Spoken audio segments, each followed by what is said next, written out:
Hi, welcome to Catching Conversations. I am your host, Danielle Scott, and I have a treat for you all today here on the Blue Couch Talk.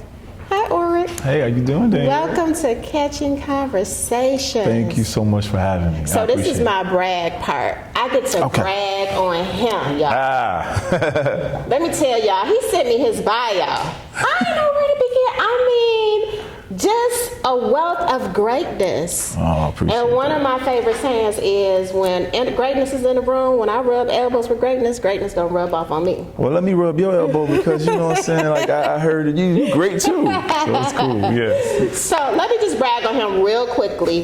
He is a former NFL football player, and I'll let you go in. I'll let him talk about where he has been in his journey with that. But I do want to represent that he was rubbing elbows with Tom Brady. Yep. New England Patriots. Yes, Yeah, sir. that was him. He's a singer, songwriter, producer. I mean, radio, TV personality. What up, though? He using all his gifts. Olrick Johnson, better known as OJ. Yes. We are so happy that you are here. Oh, thank you. Thank you for having From me. I appreciate Miami it. to Atlanta. Tell From us Miami about to it. Atlanta, yeah.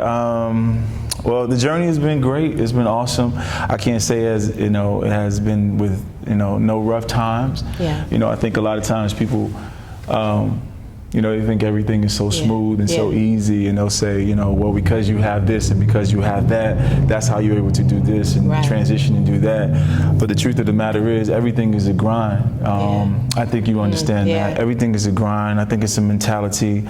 And for those who always think things are easy, how did a person get to a certain point so that they can do certain things? Well, there had to be some type of grind somewhere. But it has to be. And so, real good. But it's a fun grind. When you're doing things that you love to do, that you're gifted to do, it's awesome. Sports has always been, football. Where did you go to college? I went to Florida A&M University. Okay, all right. I'm an HBCU brat, you know what I mean? So, was that where that launched your career in the NFL? You know what? It was the launch in a sense, but I like to tell this story too. I went to a school called Miami Northwestern Senior High School. And some people who are really, really into sports would know that school because we've been national champions a couple of times. But when I was at Miami Northwestern, I give this honor to my father and my uncles. So my father, who passed away last year from COVID. Oh, so sorry to hear that. Yeah, it's all right. Well, thank you for that. But my father is like the first Hall of Famer in sports to go through Miami Northwestern, and this is a really big school, especially in the state of Florida and Miami. So my brother and I have two brothers, but one is a year apart. He's a year younger than me. My brother played for the San Francisco 49ers as well. Oh, wow. Yeah, so my brother and I, we were like probably 5'9", 5'10", 250 pounds, and like at 8th grade or something, right? So there was this bidding war for us to go to a school, and so we ended up going to our home school, my dad's school. I had an uncle that played in the NFL for 9 years for the Tampa Bay Buccaneers. So that's who I watched growing up, and he was a linebacker. That's kind of why I wanted to play linebacker. I had two older cousins that played in the NFL as well. And so, it's kind of somewhat in our genes. And you walked in their footprints. That's well, most definitely. It's something about when you see somebody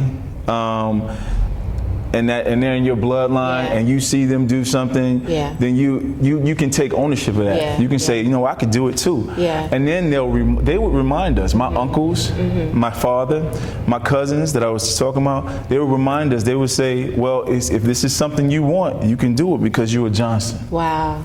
And it's something that we say to each other all the time, like, what you want to do? Okay, you have a gift at it because you're a Johnson. And so they walked that for me, and so I wanted to do it too. When I was in Northwestern, I played offensive line and defensive line. And I was the same size I am now.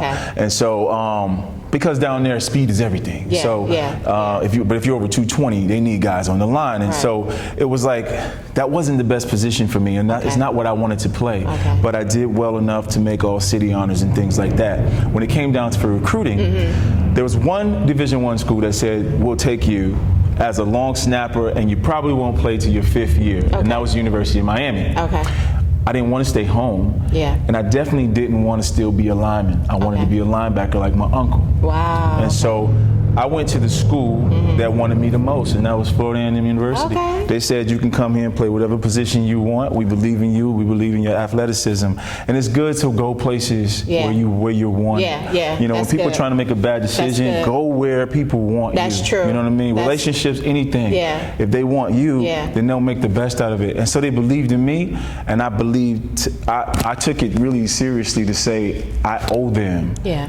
To not only just become the best of the best at that position, but for the school and its legacy. And so we won the national championship while I was there in my senior year, and it kind of goes from there. You know? Awesome. So you first got drafted into what team?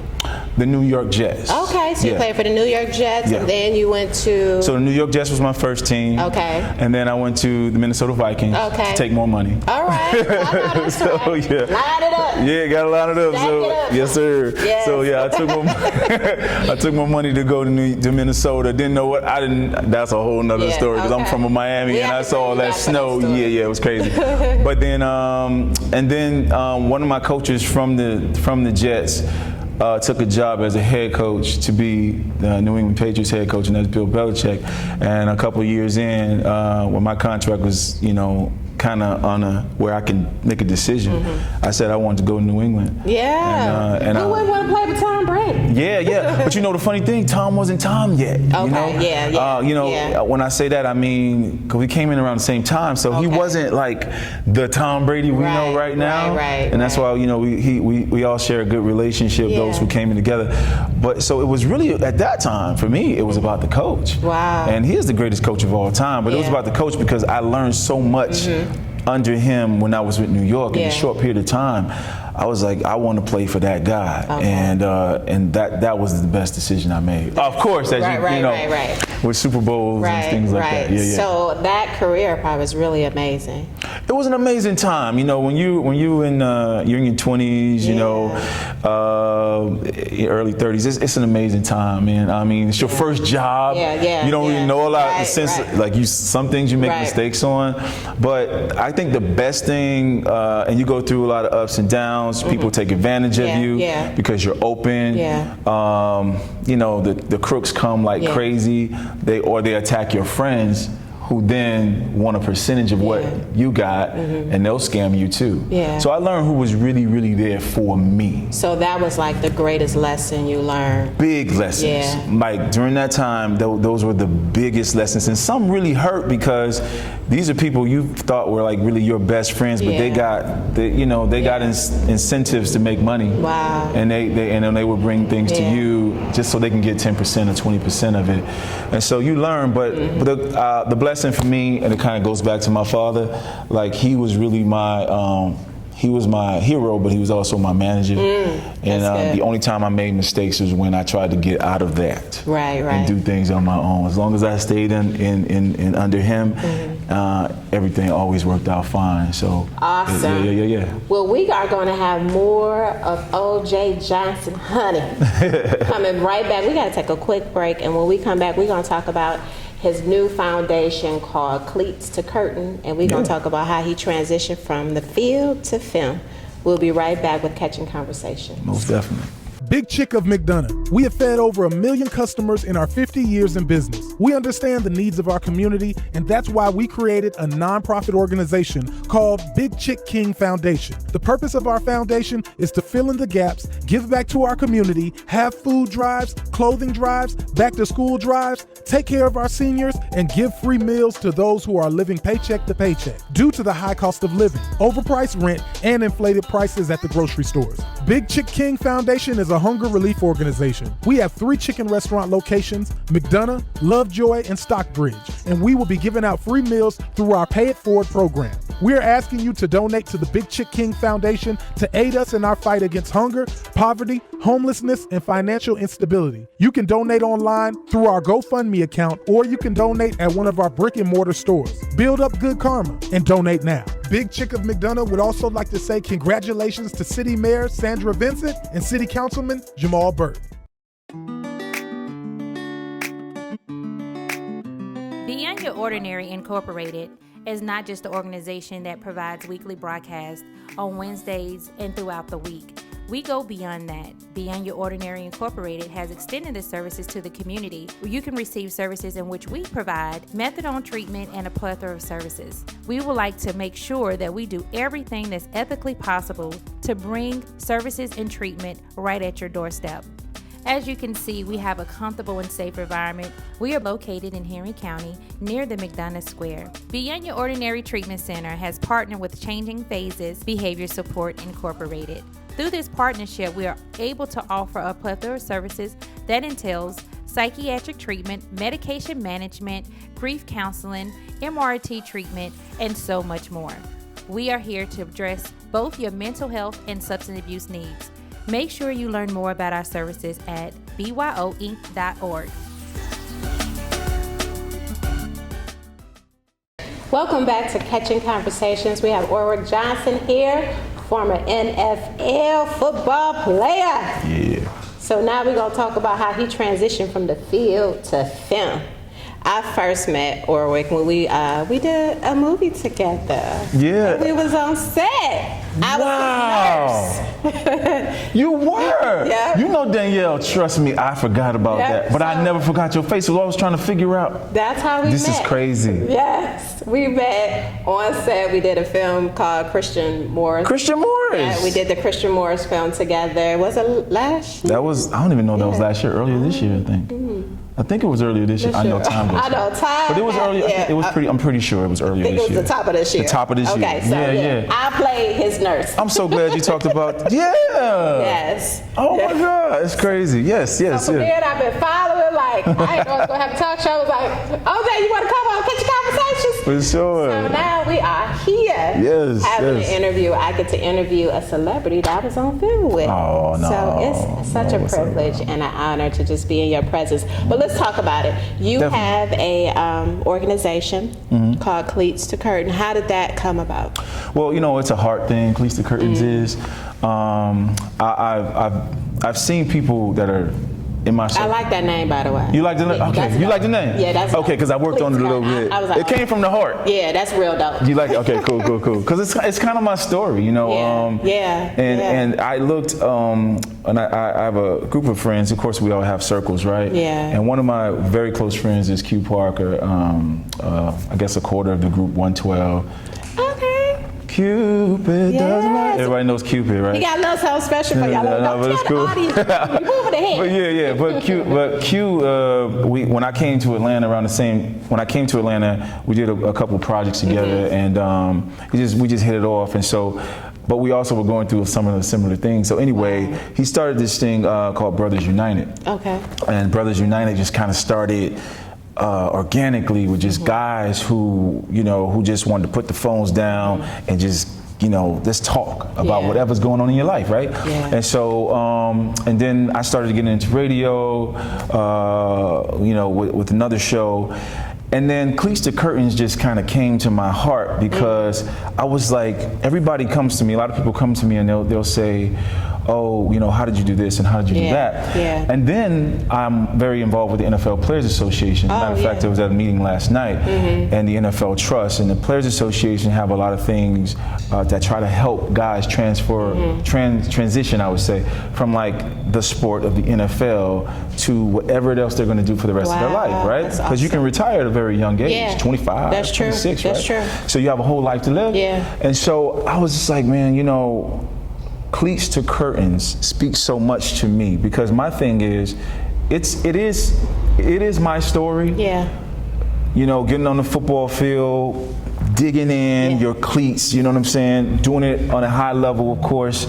Being a Hall of Fame at my college, my high school, all that stuff, and then playing on a professional level to make it there and have a good, successful professional life. But what is going to be your curtain? Yeah. You know what I mean? Yeah. So my curtain obviously is the entertainment world because I started, even before Cleats, I was already singing background for Gloria Estefan and Betty Wright. Wow. So I knew what my next move was going to be. But when I got into my first thing I did when I got on the off season of my first year is I started Olrick Entertainment, so I can write songs. Because I know I couldn't perform, so I wanted to write, and I got a deal with Mario Winans under Bad Boy, and so I started writing music first. Yeah. So that became my transition into my curtain. And then, of course, I started to do my own thing after I retired, and then got into acting, and of course, like that, because I was a theater major at FAMU. So that's the curtain, right? So my question to other people, the reason I say my question, but the reason I started this, and it's going to be a radio show and everything like that. I've already did it really well. I already did it really well in Miami. So I'm transitioning this to Atlanta and doing more things. We go out. I bring my friends, my friends from the NFL, the NBA, WNBA, whatever, and we go and have sessions with the athletes at these high schools. And just, let them know that there's something else after the sport. That's good. It might be after high school. You might go to college, and it might be after college. So there's a small percentage that make it to the pros. But then if you make it to the pros, you still have a life. So what is your curtain? And what are you doing right now? The skills that you're learning, all the discipline that you're learning, and how to work hard and never give up, how are you going to transition that into becoming a good nurse? How are you going to transition to that into becoming an artist one day? Whatever it is you want to do. But let's start looking into that. That's good. I like how you use, your curtain, because it's really like the pull back after you set the stage for yourself for one part of your life. And you move into another part, and you kind of open up the curtain, close the curtain to one past and open the curtain to a new future. I really like how you made that transition. So you've done a lot of work, but how has the transition from the field to the film really, I know it's a big difference, but how has that been for you? You know what? It's been very different, but in a weird way, somewhat the same. Oh, okay. And I'll tell you why. I'm a nice guy. I have no problem saying that. Genuinely, I'm a nice guy. Grew up in the church, and everything was supposed and you from the South, I'm from Miami. Miami. So So they're the South. So everything, even with football, being a linebacker, it was like. The coaches and everything wanted me to be mean. They wanted me to scream and holler and all that. I'm like, I don't have to do that. I just got to try to kill somebody on the field. So what happened that helped me was, and I say it's similar. I used to, when I was a theater major at FAM, I found out what a character analysis was. And one of the first things we learned is before you do the character, you have to forget the lines. Think about how the character walks. Think about how the character talks. Where's the character from? And some of these things you have to make up in your own mind. You do. What's the character's favorite food? What's their favorite saying? You know what I mean? So those were things that I had to do, and I had to do that in college to become the mean linebacker. So what I would do, whether we was at a away game or a home game, I would go in the locker room. I was always the last person to leave out. And I did this in the pros too. I was always the last person to leave out, because somewhere in a stall somewhere, I'd be getting into character. And so I walk out there, and then I'm not nice no more, because it wasn't a play on words for O.J. Simpson. It was kind of before that. But that's when I'm OJ. Those are my initials. OJ doesn't care nothing about you. OJ walked a little different. OJ thought a little different than Olrick Johnson. So when you ask me that question, it's kind of similar in a way, because that's how I get into character. That's true. That's how I get into character. Now the difference is it's a lot of auditions. It's a lot of auditions. It's a whole lot. And it's a lot of no's. It's a lot of no's. It's a lot of no's. A lot of no's. Yes, I have. It's always a lot of no's. But I will say this, and I think everybody should take this into consideration. You're always auditioning, right? That's good. You're always auditioning. Yeah, that's good. And you're doing it with you're doing it with how you treat people. That's good. That's good. On and off set. And you're doing it with your professionalism on set, right? And so I've gotten most of my jobs, which has been very consistent, especially since I moved to Atlanta, without an audition. Wow, that's favor. God is blessing Praise God. me, honey, with favor. You gonna make me do the hand? Yes. No, just kidding. But no, it's true. I really have. Most of the time, it's actually the one we met in. It was a call. It was a call because of somebody I worked with who knew I can pull it off. I just did a movie this year called Crack Foundation. Wow. And I was in the middle of flying from New York doing another project, and I didn't have much time, and they were like, it was a girl that I met on set, okay. and I was still doing extra work. Wow. Okay. And she just was like, I remember how nice she was, and I've been following you. Wow. And she was like, it's out of you and 2 people, you and another person, actually me and Sean. Wow, always auditioning. Always auditioning. And they called me in, I did the audition, and I got the part. And that was I want to say my first lead role. Wow. So yeah, it's a lot of it's just, you got to keep doing your auditions, but know you always audition. That's good. Yeah. I like that. I'm going to put that in my back pocket and use it. Yeah.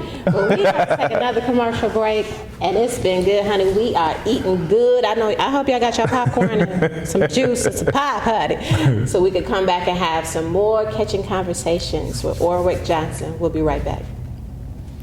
There are no mistakes or regrets in this life, only the opportunity to learn and evolve. Leave your imprint on this earth. In that process, it's a responsibility and calling to aid others where possible. When you've been blessed, you should look to be a blessing. That can take the form of your time and resources. You only have one life to make a difference in others, so why not show up and be great? But not for the sake of yourself, but for a generation of onlookers who are looking to see what's possible. Being a State Farm good neighbor in the community is a privilege that I don't take for granted. My name is Sherry DeVos-Tenard, and my office is located in the industrial side of McDonough, Georgia. We service all of Georgia and neighboring states Alabama and South Carolina. You can reach us today for all of your auto, home, life, and small business needs at 678-782-3005 or online at sddinsurance.com and on all social media platforms. We look forward to earning your business. Hello, and welcome to Kim Mays State Farm Agency. I'm Kim Mays, the owner of Kim Mays State Farm Agency, located here in Stockbridge, Georgia. We're a local insurance agent providing auto, homeowners, life, and health insurance. Our value is that we provide personal customer service to our customers, taking the time to get to know them and making sure that we're providing the coverage that will best protect their family and their needs. If you would like to have a policy review or an appointment today, please give us a call at 770-282-6622, or you can find us online at www.coveredbykim.com. Thanks, and we look forward to hearing from you. Welcome back. We are back with Catching Conversations, honey, on the blue couch, having some blue couch talk. I love this blue couch. Yeah, thank you. Boy, it's nice. It's very Olrick Johnson, former NFL player and now currently actor. Yeah. So I know you're in production right now. It's it's a film. Yep. Called Two Wrongs 2. Yeah, Two Wrongs 2. Interesting. Yeah, Is it drama, action? Wow, it's not an action, so it's definitely a drama. But a lot's going on. Okay, what's your lot's character? Going on. Oh Jesus, you gonna ask me the name of the character? You don't have to name the character, just okay, because I always forget names. But yeah, sorry. I'm trying to forget. We still in production. So no, I'm co-starring in this one. Okay. And I'm playing the husband. Okay. So it's Two Wrongs 2. So the first one is called just Two Wrongs, and that's playing pretty much everywhere. You can find streaming everywhere. We put that one out 4 years ago. Okay. And so it was actually just a independent film that was done, and I did audition for it and everything, but it was independent film. I got to tell you this. Okay. And this is back to what we was talking about, right? So one day, after about a year after the film had already been filmed, and it was sitting, not doing anything. One day, a friend of mine who I hadn't talked to in about a year and a half called me, and he was like, we was talking, we joking around. He said, man, check this out, man. I have this 5-film distribution deal, and with a major company, and have you done anything lately that's not already out? And I said, yeah. He said, wait, but are you starring in it or co-starring in it? I said, actually, yeah. Send it to me. Wow. So I sent it to him, and like within 24 hours, they had distribution. So it was destined to definitely do well, the first film, and it did really, really well. It got international distribution. And once it got international distribution and the numbers were good, they came back with the budget, so that's what we can do Two Wrongs Too. Wow. So this is my first time being an executive producer. Wow, congratulations. On the film as well. Add that to the resume. Yeah. So I'm very, very happy about that. And filming is going good. Right now, the character really, in the first film, he's just this playboy lawyer who just used to get in his way at a wink of an eye. He loves women. That is his thing. His wife knows it, but he's got her on a string and everything like that. That's just what happens. Sometimes, I guess. And so I take her to. He ain't like that in real life, y'all. He's a perfect gentleman. Of course not. It never would do that. He was a perfect gentleman when he met me. So I want to throw that out there. Integrity is important. Yeah, for sure. So that was that guy, and then they had a baby, and of course what he was doing started to get onto her. She started doing things, too, and she had a child. And it ended up not being his. I don't want to give the whole story. Don't so get the whole now, you gotta watch it. Two Wrongs 2, which we're finishing up now, and will be out in the fall of next year. Okay. Two Wrongs 2 is his character's a little different. He has actually made the turn and doing pretty well. And this temptress comes into his life from a business level. Yeah. And he's trying his hardest to hold on and be good for his wife and his family, but y'all have to see how that happens. Good. Yeah. I can't wait to watch it. Yeah, for sure. So before we go into this singer over here, Gospel and R&B, you got to follow him because he's singing to you on Instagram, honey. But before, I always like to leave our audience, when I bring on guests, we have a lot of young people, middle-aged people, older people, audience watching, and it's never too late to start or begin what you desire to do. Just do it. I don't care if you're 65. Do it. You don't want to leave this earth with regrets. You want to empty out and use all of your talents, like my good friend here. He is emptying out, using every talent. But what was a life lesson that you could give the audience of something that they can really, really hone into and take on from being from the field to the film now? Wow. I think you said one of them. We have this is the truth. Like, God already has given us a beginning and an end, right? Yeah. And some of it's shorter than what we think. Yeah. Some of it's longer than what we believe it could be. But there's in the beginning of the end already marked for us. So when you go to funerals, right? Yeah. And you have celebrations of life and everything, what people talk about is the dash. Yeah. Right? Yeah. That's what people talk and remember you by, the dash. And so what you just said was so important. What are you going to do with your dash? That's good. What are you going to do with your dash? That is what God made you for. Yeah. That's what he made each and every one of us for, the dash. That's good. And don't get me wrong, I've been there. Yeah. You know what I'm saying? Like, there was a time where I went through things after I retired from the NFL and was going through some issues because of head concussion injuries and stuff like that, and didn't understand it, and had to get on medication and all that stuff to just center myself again, and just didn't understand why. And I'm being a person that always believed in hard work, and that was the only way that I knew, but I couldn't do it at that time. I was lost. Yeah. And I would say about 5 years almost 5 years of being lost. Lost in the sense of didn't know what to do. Yeah.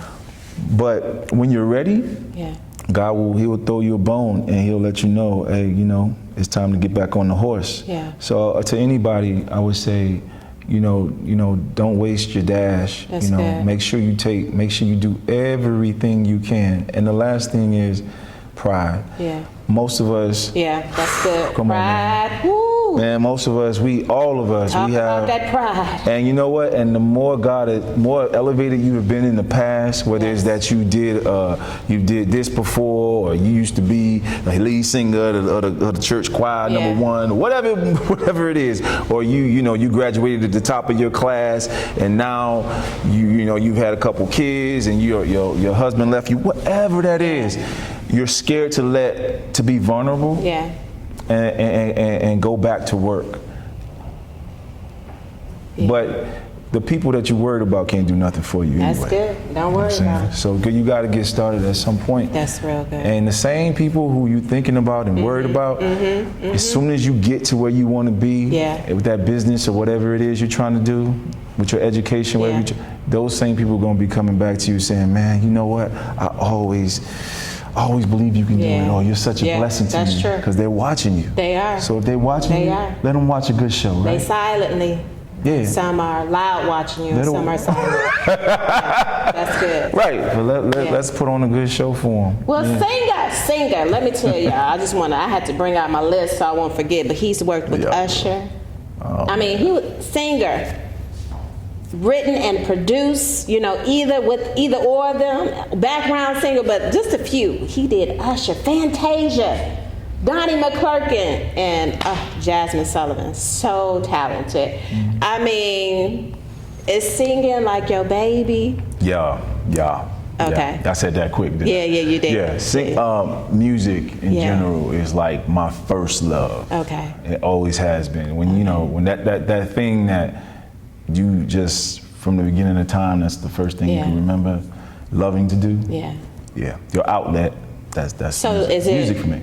Do you love gospel and R&B, or just kind of? Truthfully, I love all genres of music. But the ones I love the most is definitely R&B and gospel. People who might know a little bit about what I'm talking about is, if you remember the group, the Winans, or CC Winans, or if you remember Commission, those kind of groups with Fred Hammond, that sound is what it is. Now, it can be in gospel or R&B. It doesn't really matter to me. I just like that R&B-ish sound with some type of something that's going to tell a story. I'm going to tell you what I don't like. I don't like things that don't really tell a story. That's right. Good or bad, though. The story can be... We want you to tell a story. Well, yeah, the story don't have to be great all the time. Yeah, right. You know what I'm saying? But our story is what make us. Yeah, it should tell some story. Our story is what define who we become. Yeah. So awesome. Where can our audience look you up on social media if they want to follow you? Yeah, for sure. On Instagram, I am Olrick J, which is OLRICK, the letter J.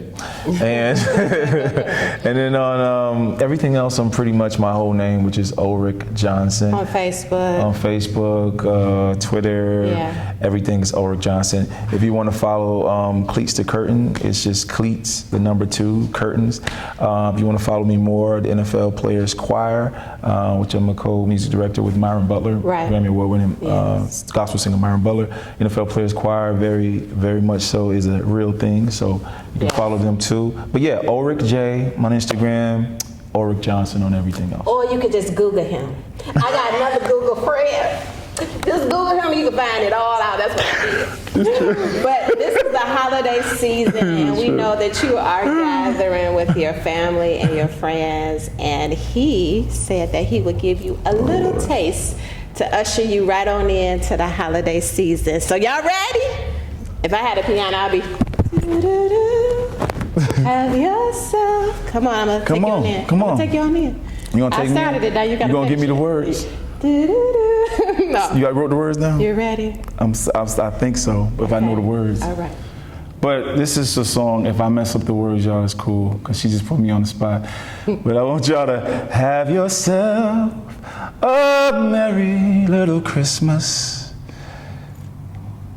That is let your hearts be light. From now on, our troubles will be out of sight. Oh, through the years, we all will be together if the fate allows. I don't know the rest, but I want you to have it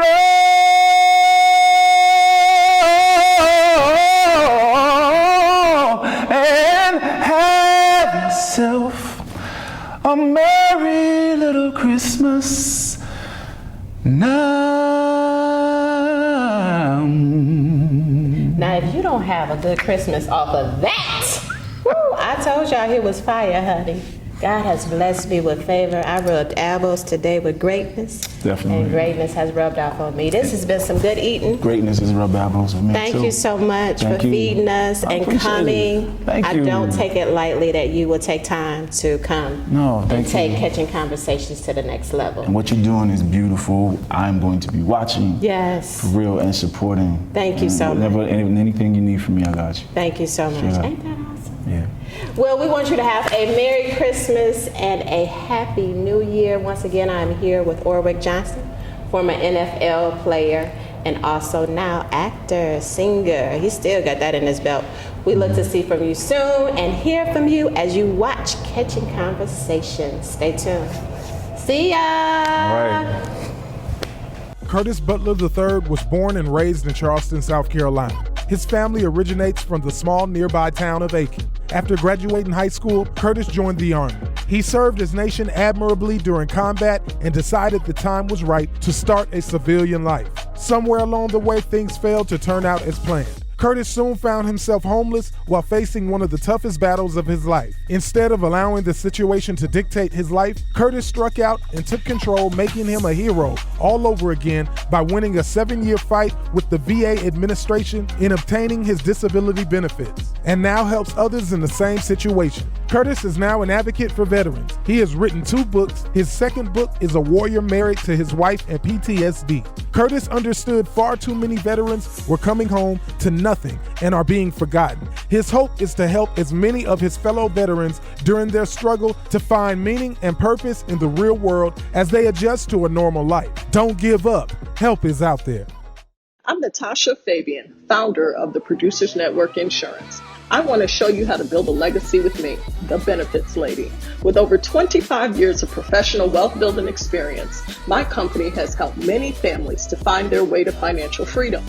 What is the legacy that you're leaving for those you care about the most? We can make your vision a reality. We truly believe in enriching our clients. I want to show you how to create wealth using the same money you already spend on a monthly basis. Call me to schedule a legacy building appointment. 770-892-1247 or go to our website www.producersnetwork.biz. Follow Let's Talk Legacy with the Benefit Lady on Facebook. Let's get started building your family's legacy today.